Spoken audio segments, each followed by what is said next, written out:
ada alat bukti lainnya yang di Undang Perdagangan Orang, termasuk dokumen elektronik itu.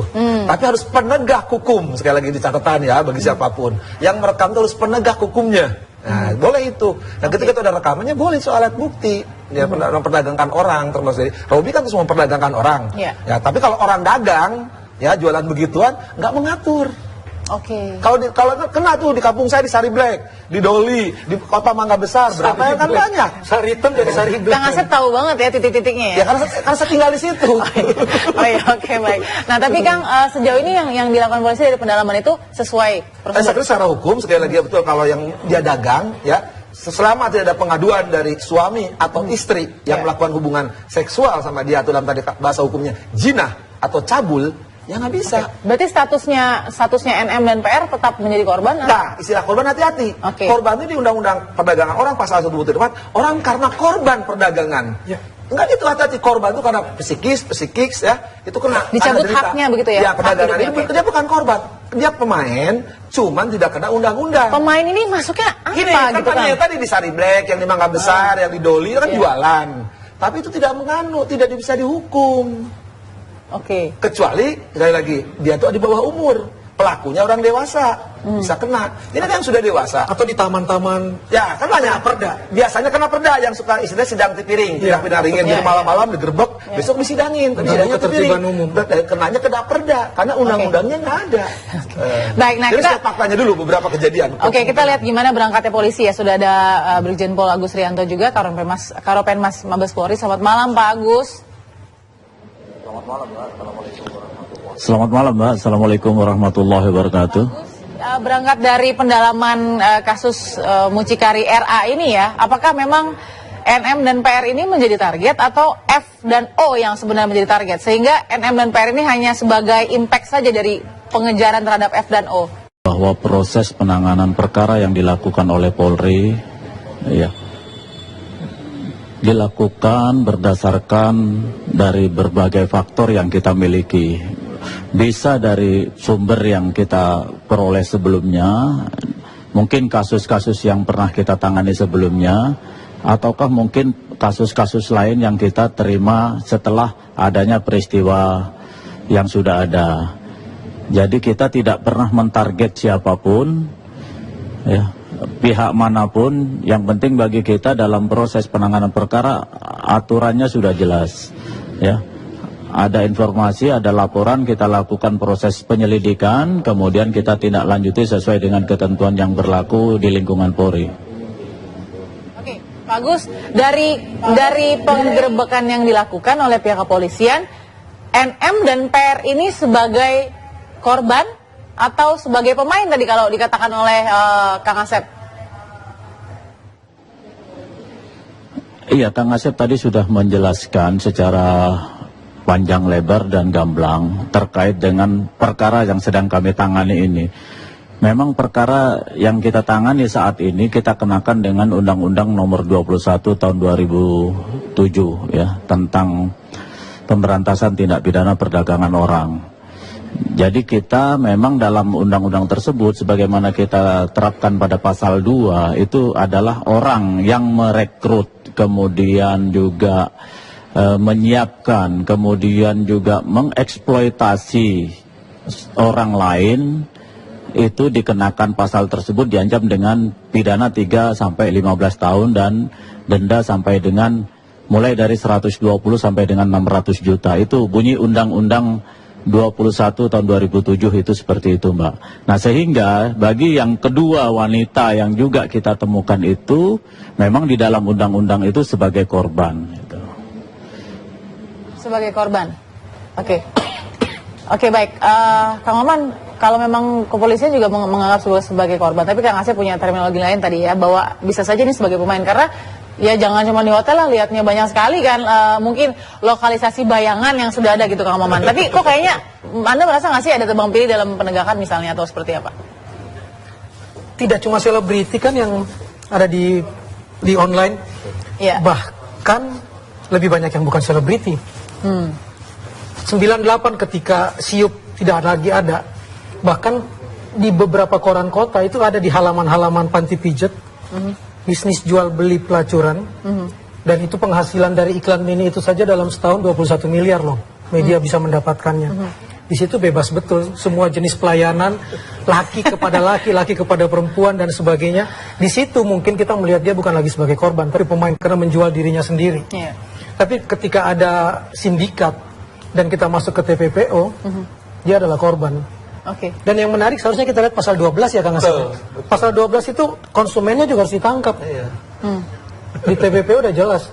Ini yang saya harapkan terungkap nanti konsumennya. Jadi jangan cuma dibilang sudah didapat alat komunikasinya lalu tidak berusaha untuk diungkap. Oke. Karena di tangan para germo daftar pasien itu banyak. Oke. Jangan-jangan juga mereka sudah mengerti undang-undang, Kang. Jangan-jangan gitu. Ya tidak ngerti undang-undang, saya kan sudah melanggar undang-undang. Kasus partai yang ngurusin sapi itu kan sudah jelas contohnya. Malah diulang oleh si pemain. Cuma kan jadi masalah pelanggannya itu yang pasal 12 tidak dikenakan. Dan ini kan banyak daftarnya. Udah kalau cerita itu kan termasuk gratifikasi seksual. Kita udah tahu lah, nggak mungkin lahir undang-undang tentang pasal gratifikasi seksual kalau itu tidak dilakukan. Oke. Ya, dan itu banyak. Kan saya masih ingat di TV One tuh Akbar pagi kan, membicarakan ada kreatif seksual. Besoknya kan ada anggota DPR yang tertangkap. Kita kan tahu, tapi kan susah. Yang kasus Fatona kan perempuannya kemudian muncul lagi di bulan Ya, ini. pemain lagi kan? Betul. Apa itu korban? Oke, baik. Sesaat lagi ya. Tetap bersama. Ini alih-alih semua nih. Dilakukan oleh anggota mungkin untuk kemudian menguak ini, Pak Agus. Ini berhenti sampai di sini atau masih ada lagi jaringannya Robi, O dan F dan lain-lain? Iya, pelaksanaan tugas ini kan baru tadi malam ya Mbak, jam 22. Kalau dilihat dengan sekarang belum 24 jam. Jadi kita minta TV One bersabar dulu lah. Lihat proses penanganan yang dilakukan oleh teman-teman penyidik saya. Iya, supaya jangan diburu-buru. Karena prinsip sesuai dengan perintah pimpinan, kemudian aturan yang kita pedomani, dalam proses penegakan hukum itu tidak boleh melanggar hukum. Nah, sehingga kita harus cermat. Ya tadi disampaikan oleh beliau-beliau yang ada di studio, kenapa kok pasal 12 tidak dikenakan? Nah ini kan masih dalam proses. Ini selain undang-undang tentang TPPO ini, kita juga menerapkan juga undang-undang TPPU. Nah, jadi kalau misalnya nanti terbukti ada transaksi keuangan di situ, kita juga akan jerat, terutama di pasal 3 dan pasal 5. Nah sehingga ini teman-teman saya dari tadi malam sampai pagi, satu undang-undang dari 21 tahun 2007 kemudian sudah berkembang menjadi undang-undang tentang TPPU. Sehingga ini kita minta masyarakat terus monitor, juga media, dan kita akan sampaikan kepada masyarakat langkah-langkah yang dilakukan Polri sebagai bentuk pertanggungjawaban kami kepada masyarakat. Oke, Pak, kalau bisa dielaborasi berarti ini Robi punya memang jaringan yang entah memang dalam arti sengaja atau iseng-iseng, tapi sudah ada jaringan itu terlihat begitu Pak Agus ya? Yang ngomong itu Mbak Balkis ya, bukan saya, karena kita masih dalam proses penelusuran. Yang jelas bagi kita sekarang ini yang kita tetapkan sebagai tersangka yaitu OT dan FR itu. Yang lain tadi sudah di awal saya kemukakan berdasarkan mungkin pengungkapan sebelumnya maupun ada informasi-informasi baru, ini yang terus kita lakukan. Yang jelas polisi tetap bekerja dalam rangka memberikan pelayanan kepada masyarakat. Tidak peduli kepada siapapun, kapanpun dan dimanapun. Kita terus akan bekerja, Mbak. Saya mulai mengerti mungkin Pak Agus Rianto dan anak-anak buahnya sekarang sedang dalam penyamaran ya. Jadi kita juga coba untuk memberikan dukungan ya Pak.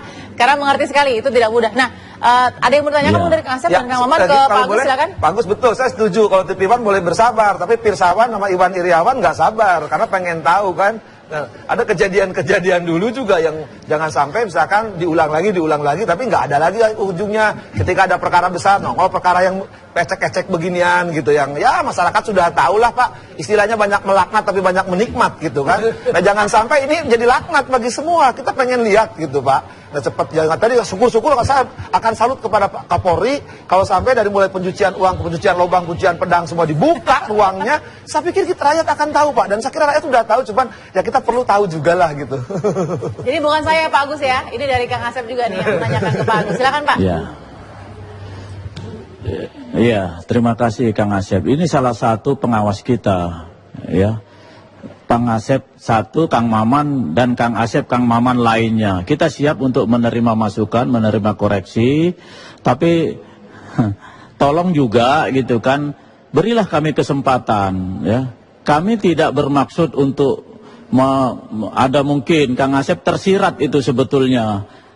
Pengalian isu mungkin macam-macam gitu kan, kita tidak pernah melakukan itu, dan kita punya kesempatan untuk melakukan proses penegakan hukum, kita lakukan ya, daripada nanti kita tidak melakukan, tiba-tiba nanti menjalar kemana-mana, dianggap polisi tidak bekerja. Tapi ya itu sebagian koreksi bagi kami. Terima kasih Kang Asep, silahkan Kang Asep juga nanti bisa menelpon saya, akan saya sampaikan secara detail untuk perkembangan kasus ini, termasuk juga masyarakat lainnya nanti kita akan sampaikan.